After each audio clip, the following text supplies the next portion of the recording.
waxaan aad iyo aad uga xunnahay shaqaaqada aaga dacdheer walaalaheena beesha sade maraxaan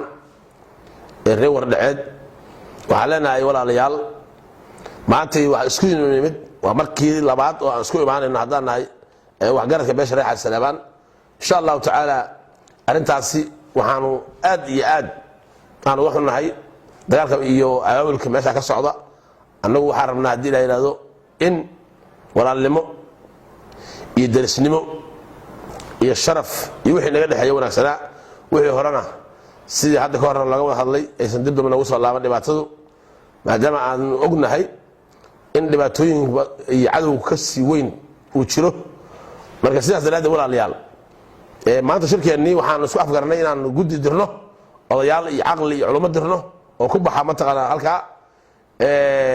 haddaan ka galiima waxyaabihii meesha ka dhacay ka galiima insha Allah taala markaanu tagnay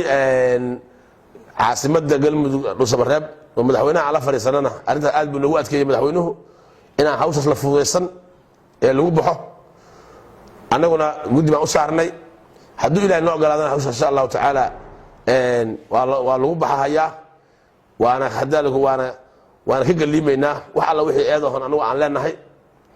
wax alla wixii mudan tahay baan ka bixinaynaa kana dhaxayna hadii ilaahay yiraahdo ma ogolin raallina kama nihin dhibaato iyo colaad raalli kama nihin xilligan iyo xilli kaleba walaalayaal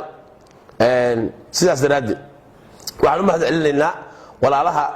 taliyaha ciidanka booliska dhabadeed mawlid ninka la yiraahdo waa nin mataqaanaa aad iyo aad u wanaag jecel oo mataqaanaa bulshada oo jecel weeye waxa kale oo mataqaanaa isla xiriirnaa xildhibaanka qaasim insha Allah taala xildhibaankuna waxa weeye saasuu asan noola xiriira markasta waan wada hadalnaa hadaa la kuurayahay iyo gabadha walaasheen ah oo ayaduna soo wacda oo la yiraahdo hadaa la kuurayahay xaliimo xuseen baa la gabadhaas ayaduna mataqaanaa inta waxa u dhashay waa reer dhabadeed weeye ma fahamta waxa weeye waa dad sama jecelayaal ah waa dad wanaaga jecel waa dad mataqaanaa hadaa la kuurayahay walaalnimada xilmada jecel hadaa la kuurayahay wallahi markii hore markii dambaba ma fahamta aad baan u xirnaa dadka badan iyo akhyaar badan iyo nabadoono badan marka waxaan leenahay dhalinyarada